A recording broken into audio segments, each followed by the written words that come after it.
नमस्कार दोस्तों, आज मैं आपको धर्मराज जी की कृपा की कहानी सुनाने जा रही हूँ। प्रेम से बोलिए धर्मराज जी की जय हो। एक समय की बात है, एक गांव में एक ग्वाला अपने बीवी बच्चों के साथ रहता था। उसका एक बेटा और एक बेटी थी। वह ग्वाला था तो उसके पास बहुत सी गायें और बछड़े थे।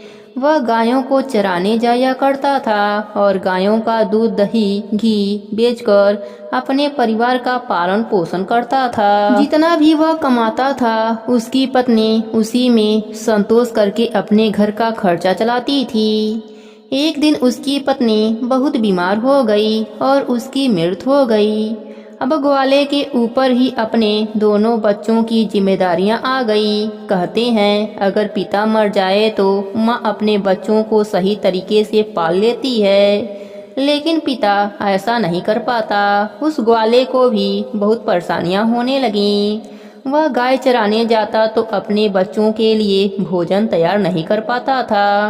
बच्चे अभी छोटे थे, बेटी 10 साल की और बेटा 8 साल का था। कुछ समय ऐसे ही बीत गया। फिर ग्वाले ने बच्चों के पालन पोषण के लिए दूसरी शादी कर ली। ग्वाले की दूसरी पत्नी घर में आ गई। वह ग्वाले के बच्चों को बिल्कुल भी पसंद नहीं करती थी और ग्वाला भी अपनी दूसरी पत्नी के साथ बहुत खुश रहने लगा। अब ग्वाला अपनी दूसरी पत्नी की सारी बात मानता था। धीरे धीरे समय बीतता है और बच्चे और बड़े हो जाते हैं। लड़का 12 साल का हो जाता है। उसकी दूसरी माँ उसे बिल्कुल भी पसंद नहीं करती थी। एक दिन अपने पति से कहती है कि आप क्यों गाय और बछड़ों को चराने जाते हो? अब तो आपका लड़का बड़ा हो गया है, अब से गाय और बछड़ा चराने के लिए इसे भेज दिया करो। उस ग्वाले का लड़का अब गाय बछड़ों को लेकर जंगल में जाता है और शाम को वापस आता है। इधर उसकी लड़की भी बड़ी हो गई थी। वह घर का सारा काम करती थी, खाना बनाती और अपने भाई को अपने हाथों से खाना खिलाती थी। वह लड़की धर्मराज जी महाराज जी से प्रार्थना करती, हे प्रभु, आपने मेरी माँ को तो ले लिया पर मेरे भाई की रक्षा करना। वह दोनों भाई बहन एक दूसरे से बहुत प्यार करते थे और दोनों आपस में बातें करते कि पता नहीं हमारे पिताजी को क्या हो गया है, वह हम पर अब बिल्कुल भी ध्यान नहीं देते हैं। जब से हमारी माँ की मृत्यु हुई है हमारे कितने कष्ट भरे दिन आ गए हैं। तब बहन अपने भाई को समझाती है कि तू बिल्कुल भी चिंता मत करो, तुम्हारी बड़ी बहन है ना और हमारे भगवान भी हमारे साथ हैं। यह कहकर वह अपने भाई का ढाढ़स बढ़ाती है। फिर भाई कहता है, दीदी मुझे माँ की बहुत याद आती है। अगर आज हमारी माँ होती तो हमें कितना प्यार से खाना खिलाती। दोनों भाई बहन अपने माँ को याद करके रोने लगते हैं। ऐसे ही दिन बीत रहा था। एक दिन लड़का गाय चराने जंगल में गया। जंगल में लड़के को एक शेर मिल गया तो लड़का दौड़कर एक पेड़ पर चढ़ गया और शेर से बोला, शेर भाई तुम मुझे क्यों खाना चाहते हो? तब शेर ने कहा, भाई मैं बहुत भूखा हूँ, अगर तुम चाहते हो कि मैं तुम्हें ना खाऊं तो तुम मुझे एक गाय या बछड़ा दे दो, जिसे खाकर मैं अपनी भूख मिटा सकूं। लड़के ने कहा, भाई मैं अपने बहन का इकलौता सहारा हूँ, मेरी बहन रो रो कर मर जाएगी। मेरे पिता और सौतेली माँ हम दोनों पर बहुत अत्याचार करते हैं। मैं अपने बहन का इकलौता उम्मीद हूँ, मैं उम्मीद को टूटने नहीं दे सकता। फिर भी तुम्हें मुझे खाना है या गाय और बछड़ा खाना है तो मैं नहीं कह सकता, क्योंकि इसके लिए मुझे अपने पिताजी से पूछना पड़ेगा। तब शेर ने कहा, ठीक है, कल तुम अपने माता पिता से पूछकर आना। फिर लड़का शाम को अपने घर आया और पिताजी से कहा, पिताजी आज मुझे जंगल में एक शेर मिला था। अभी बात पूरी भी नहीं हुई थी कि उसके पिता ने उसे 2 चांटे लगा दिए। फिर वह रोने लगा। रोते रोते उसने कहा, पिताजी मैं आपसे कुछ कहना चाहता हूँ, आप मेरी बात तो सुन लीजिए। जैसे तैसे लड़के ने अपने पिताजी को सारी बात बताई कि जंगल में उसे एक शेर मिला, वह मुझे खाएगा या गाय और बछड़े को खाएगा। यह सब बातें उसकी सौतेली माँ सुन रही थी। उसने कहा, गाय और बछड़ा कम नहीं होने चाहिए, पता है वह कितने कीमती हैं। उनके दूध से ही तो हमारा घर चलता है और तुम्हारे बिना तो हमारा कुछ नहीं बिगड़ेगा, इसलिए अच्छा है शेर तुम्हें ही खा जाए। अब वह बेचारा दुखी मन से अपने बहन के पास गया। उसकी बहन ने खाना खिलाया और पूछा कि तुम इतने उदास क्यों हो। तब लड़के ने सारी बात अपने बहन को बताई। तब उसकी बहन समझाने लगी कि तुम तो मेरे जिंदगी का आधार हो भाई, तुम्हारे बिना तो मैं जीने की सोच भी नहीं सकती। अगर तुम्हें कुछ हो गया तो मैं भी जिंदा नहीं रहूंगी, इसलिए तुम जंगल को जाना, एक बछड़ा शेर को खाने के लिए दे देना। अगर गाय जिंदा रहेगी तो बछड़ा तो और भी आ जाएंगे। और उसके पिता ने भी यही कहा था कि शेर तुम्हें खा जाएगा तो पुत्र और भी हो जाएंगे। यह सारी बात बहन ने सुन लिया था। तो भाई ने कहा, ठीक है बहन। दूसरे दिन वह फिर जंगल में गया। शेर उसका इंतजार करता हुआ मिला। शेर ने कहा, तुम अपने माता पिता से आज्ञा लेकर आ गए या मैं तुम्हें ही खा जाऊं। तब लड़के ने सारी बात शेर को बताई और कहा, मेरी बहन ने कहा है कि तुम एक बछड़े को खा लो। फिर शेर बछड़े को लेकर अपने गुफा के तरफ चला गया और लड़का खुशी खुशी अपने गाय चराने लगा। उस शाम को घर आया तो उसके माता पिता गाय बछड़ों की गिनती करने लगे तो एक बछड़ा कम था। वह समझ गए। वह बछड़ा लड़का शेर को दे दिया। इस बात पर वह दोनों बहुत गुस्सा हुए और उसे मारने लगे।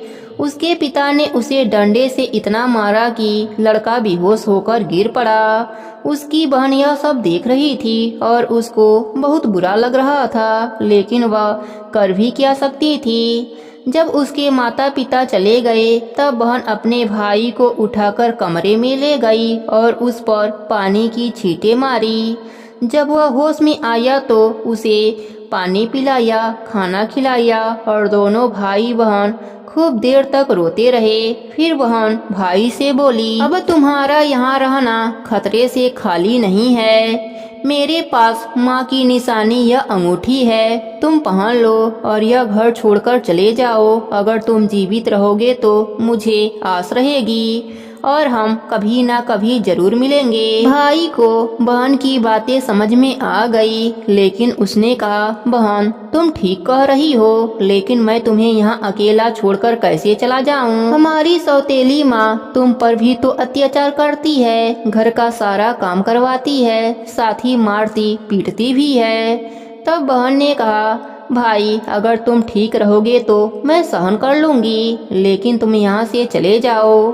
भाई अपने बहन की बात मान लेता है और एक धागा उठाता है और अपने बहन की कलाई पर बांध देता है। यह मेरी निशानी है, जब भी हम मिलेंगे तो यह देखकर एक दूसरे को पहचान लेंगे। तुम यह धागा टूटने मत देना। बहन ने कहा, ठीक है।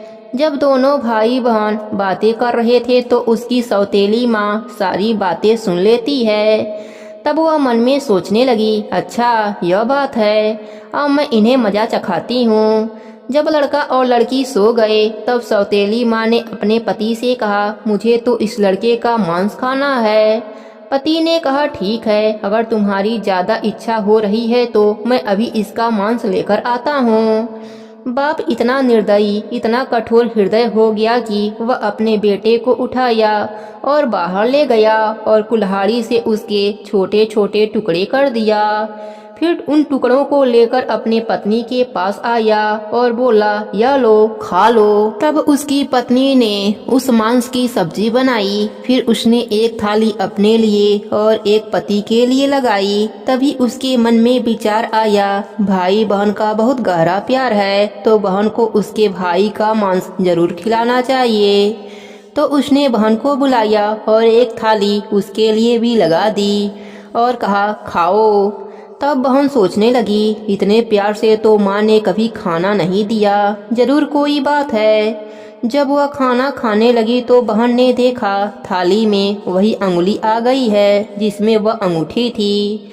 बहन तुरंत समझ गई कि वह बहुत देर से अपने भाई को खोज रही है, लेकिन वह उसे कहीं दिखाई नहीं दे रहा है।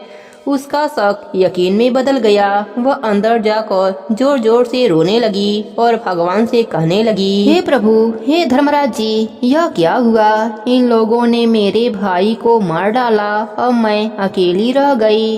अब वह रोए जा रही थी। अभी उसे बड़े बूढ़ों की बात याद आई कि इंसान की मुक्ति तब तक नहीं होती जब तक कि उनकी अस्थियां नदी में विसर्जित नहीं होती।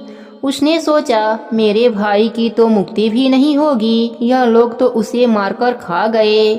उसने वह अंगुली उठाई और चलते चलते नदी के पास पहुंच गई। वह अंगुली को अपने हाथों में लेकर जोर जोर से रोने लगी और धर्मराज जी को याद करने लगी। वह लड़की बहुत धार्मिक थी। वह रोज धर्मराज जी के नाम से पूजा पाठ करती थी और हमेशा धर्मराज जी से यही प्रार्थना करती थी कि हे प्रभु, मेरे भाई की रक्षा करना। उस दिन भी वह रोते रोते कह रही थी, हे धर्मराज जी, मेरा इस संसार में कोई नहीं है। एक भाई था, उसे भी आपने ले लिया। माँ को तो पहले ही बुला लिया था। अब मैं किसके लिए जीवित रहूंगी? मैं कैसे रहूंगी? अब मैं भी इस नदी में कूदकर अपनी जान दे दूंगी। फिर वह अंगुली को नदी में डाली और भगवान से प्रार्थना की, हे धर्मराज जी, मेरे भाई को मुक्ति दे देना। वह जहाँ कहीं भी है उसकी आत्मा को शांति दे देना। फिर नदी में कूदने ही वाली होती है तो उसने देखा जो अंगुली उसने नदी में डाली है वह तोता बनकर उड़ गया और नदी के पास एक पेड़ था। वह उस पेड़ पर जाकर बैठ गया। फिर तोते ने कहा, बहन, तुम क्यों रो रही हो? मैं तुम्हारा भाई हूँ। बहन, तुमने यह बहुत अच्छा किया कि जो तुमने इस अंगुली को नदी में डाला।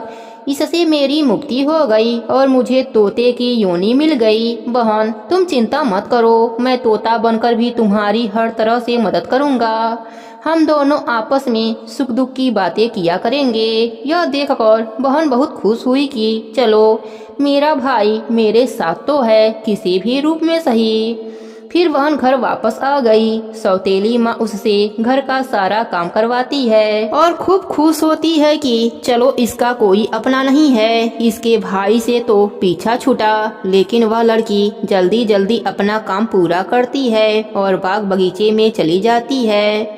वहाँ उसका भाई उसका इंतजार कर रहा होता है। दोनों भाई बहन मिलकर खूब बातें करती हैं। वह अपने बहन को अच्छा अच्छा फल खिलाता है। भाई बहन से कहता है, बहन, तुम चिंता मत करना। यदि माँ पिताजी तुम्हें यहाँ न आने दें तो मैं घर के बाहर किसी डाली पर बैठा दिखाई दूंगा। बहन यह बात सुनकर बहुत खुश होती है। भाई सोचता है, मुझे अपने बहन के लिए कुछ करना चाहिए। यह इन निर्दयी लोगों के साथ रहती है जो उन्होंने मेरे साथ किया, कहीं मेरे बहन के साथ भी ना कर दें। मुझे उनसे बदला लेना होगा। फिर उसने धर्मराज जी से प्रार्थना की, हे प्रभु, मेरी बहन की रक्षा करना।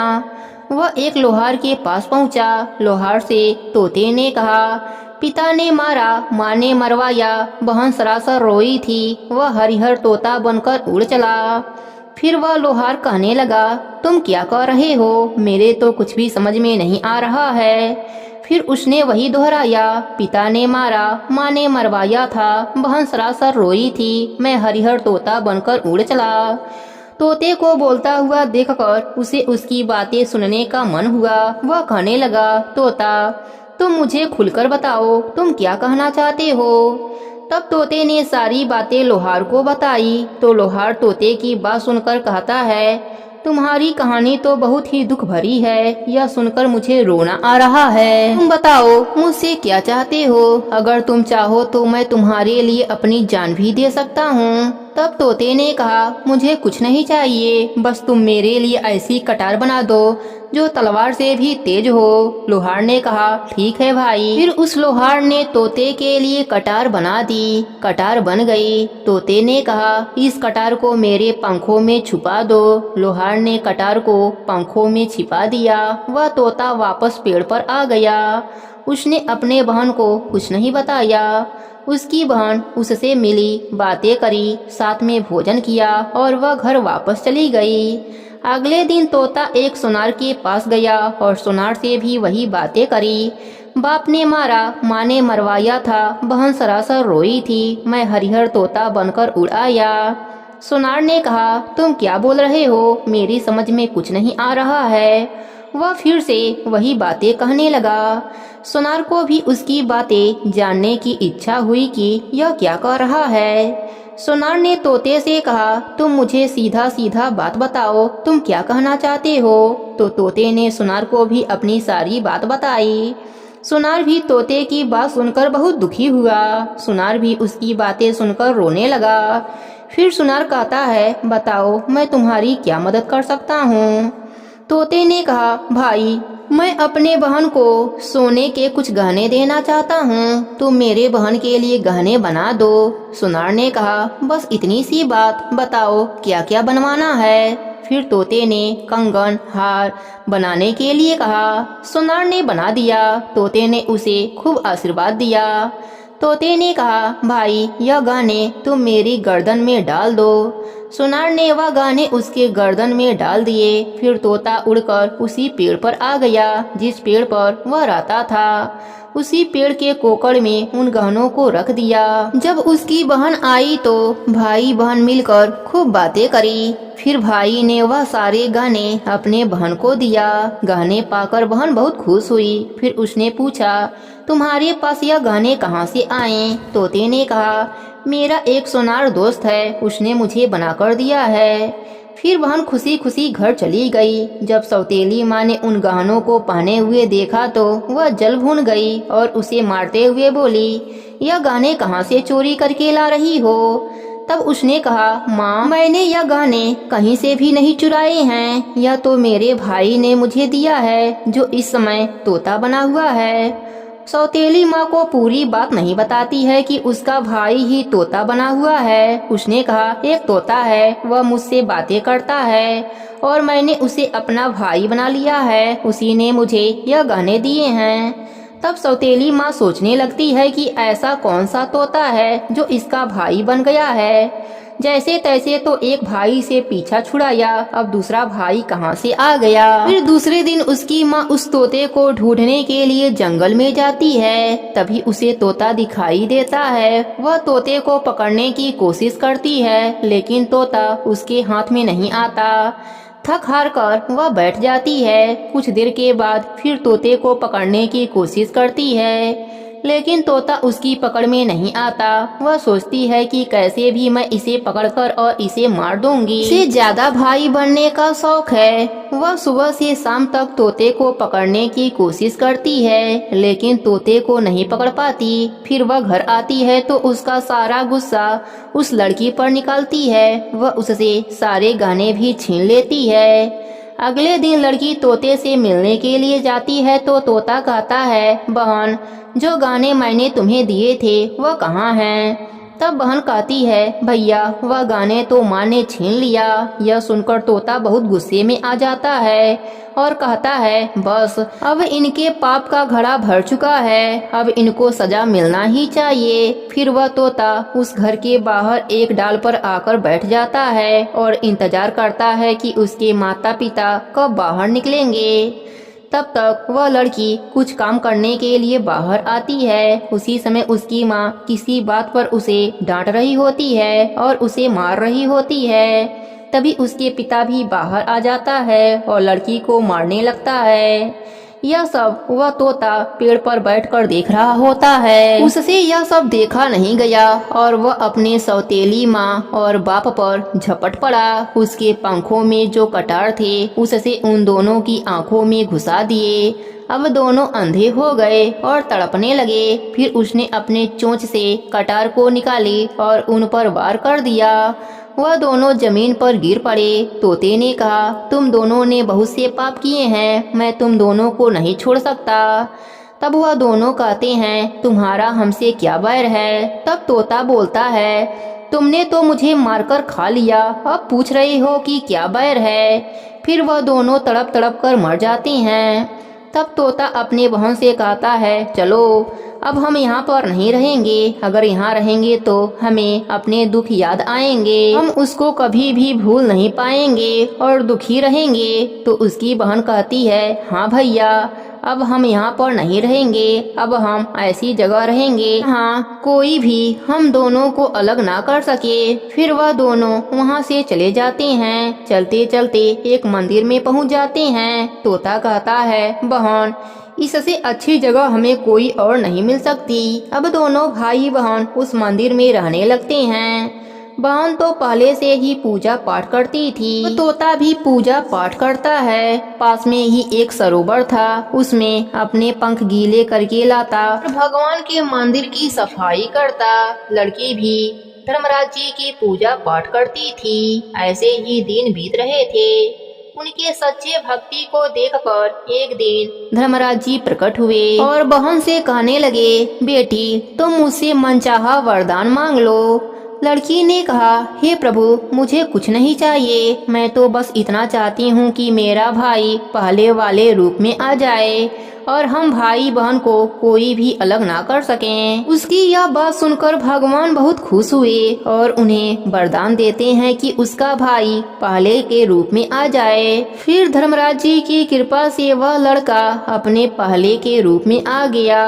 अब वह भाई बहन बहुत खुश हो गए। धर्मराज जी का बार बार दंडवत करने लगे और जयकारा लगाने लगे। धर्मराज जी की कृपा से उनके पास घर हो गया, उसमें धन दौलत हो गया। अब भाई बहन मिलकर खूब दान पुण्य करते थे और साथ में मिलकर धर्मराज जी की पूजा पाठ करते थे, कथा कहानी कहते और सुनते थे। धर्मराज जी की कृपा से उनको धरती लोक पर सुखों की प्राप्ति हुई और मरने के बाद स्वर्ग लोक का सुख मिला।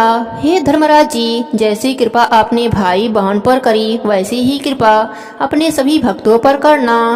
कहानी अधूरी हो तो पूरी करना, पूरी हो तो मान रखना, सबके नित्य नियम को पूर्ण करना। प्रेम से बोलिए धर्मराज जी की जय हो। बहुत समय पहले की बात है। एक गांव में एक धनवान साहूकार रहता था। उसका भरा पूरा परिवार था। बेटे बहू बेटी थी, नाती पोते भी थे। वह बहुत खुश रहते थे। एक बार साहूकार की छोटी बहू ने धर्मराज जी के कथा कहानी सुनने का संकल्प लिया। स्नान करने के बाद बहू सास को कहानी सुनने के लिए कहने लगी। सास बोली, बहू, मेरे पास समय नहीं है, अभी पूजा करना है, बच्चों को बाहर घुमाने ले जाना है, तुम किसी और को अपनी कहानी सुना दो। तब बहू अपनी जेठानी के पास गई और उनसे कहानी सुनने के लिए कहने लगी। जेठानी भी कहानी सुनने के लिए मना कर दिया और बोली, मुझे खाना बनाना और बर्तन धोने हैं। छोटी बहू अपनी दूसरी जेठानी के पास गई और बोली, जीजी, मेरी कहानी सुन लो। वह भी बहाना बना दिया और बोली, मुझे अभी बच्चों को देखना है। फिर वह अपने ननद के पास गई, बोली, ननद बाई सा, मेरी कहानी सुन लो। तो ननद ने भी मना कर दिया। ननद ने कहा, मेरे ससुराल से बुलावा आया है, मुझे ससुराल जाने की तैयारियां करनी है। अब बहू बहुत परेशान हुई। तभी वहां से राजा जा रहे थे। छोटी बहू ने सोचा, क्यों ना राजा को कहानी सुना दूं। फिर छोटी बहू राजा के पास गई और राजा से बोली, राजन, मेरे धर्मराज जी के नित्य नियम की कहानी सुन लीजिए। तो राजा ने कहा, मुझे तो पूरा राज्य घूमना है, मेरे पास समय नहीं है। छोटी बहू बहुत निराश हुई। तभी वहाँ उसकी पड़ोसन आ जाती है। तब छोटी बहू अपने पड़ोसन से कहती है, मेरी कहानी सुन लो। तो पड़ोसन कहती है, ठीक है, मैं तुम्हारी कहानी सुनूंगी। तब बहू और पड़ोसन दोनों मिलकर बढ़िया तरीके से पूजा करते हैं और कहानी सुनते हैं। पूरा महीना दोनों मिलकर यही नियम किया। छोटी बहू कहानी कहती और पड़ोसन कहानी सुनती। छोटी बहू के धर्मराज जी के कहानी सुनने का संकल्प पूरा हुआ। जिस दिन उसने व्रत का उद्यापन किया, उसी दिन देवयोग से उसके जिंदगी का अंतिम दिन था। भगवान ने उसे लाने के लिए स्वर्गलोक से विमान भेजा। स्वर्गलोक से विमान आया देख छोटी बहू की सास भागकर उसके पास आई और बोली, मुझे भी तुम्हारे साथ जाना है। लेकिन बहू ने मना कर दिया। बहू ने अपने सास से कहा कि आपको तो पूजा करनी है, गांव में बच्चों को घुमाने ले जाना है, आप मेरे साथ कैसे आ सकती हैं। फिर बड़ी जेठानी आती है तो बहू कहती है आप मेरे साथ कैसे चल सकती हैं, आपको तो खाना बनाना है। फिर छोटी जेठानी आती है, उससे भी छोटी बहू कहती है कि आपको तो बच्चे संभालने हैं, आप मेरे साथ कैसे आ सकती हैं। इसके बाद ननद भी आती है। तब बहू ने कहा तुमको तो ससुराल जाना है, उसकी तैयारी कर रही हो, तुम मेरे साथ कैसे चल सकती हो। फिर राजा आए और बोले मैं चलूंगा तुम्हारे साथ, लेकिन बहू ने उन्हें भी मना कर दिया और बोली आपको तो पूरा राज्य घूमना है, आप मेरे साथ कैसे चल सकते हैं। आखिरी में बहू की पड़ोसन आती है और कहती है मैं चलूंगी तुम्हारे साथ। तब बहू कहती है हाँ तुम चलो मेरे साथ, क्योंकि तुम ही तो हो जिसने पूरे महीने मेरी कहानी सुनी हो। छोटी बहू और पड़ोसन दोनों विमान में बैठकर स्वर्गलोक जाने लगते हैं। तभी रास्ते में बहू को घमंड आने लगता है। वह मन में सोचती है कि मैंने पूरे महीने धर्मराज जी का नित नियम किया, कहानी कही, इसलिए मुझे स्वर्गलोक का वास मिल रहा है। लेकिन मेरी पड़ोसन ने तो केवल कहानी ही सुनी है, कुछ भी नहीं किया है, दाने पुण्य कुछ भी नहीं किया, फिर भी मेरे वजह से इसे भी स्वर्गलोक का वास मिल रहा है। बहू यह विचार मन में सोचे जा रही थी। अचानक भगवान ने उसे विमान से नीचे फेंक दिया। तब बहू ने भगवान से पूछा हे प्रभु मेरा अपराध तो बता दीजिए कि आपने ऐसा क्यों किया। तब भगवान ने कहा तुम्हें अभिमान हो गया है, इसलिए तुम यहीं मृतलोक में रहो। अब तुम फिर से नित्य नियम निभाना, तभी तुम्हें स्वर्गलोक की प्राप्ति होगी। भगवान पड़ोसन को स्वर्गलोक ले गए, क्योंकि पड़ोसन ने बिना स्वार्थ के कहानी सुनी थी। अब छोटी बहू को अपने गलती का एहसास हुआ। उसने फिर से धर्मराज जी के नेम का नित्य नियम निभाया। अब की बार फिर से विमान आया और इस बार छोटी बहू को विमान पर बैठाकर धर्मराज ले गए।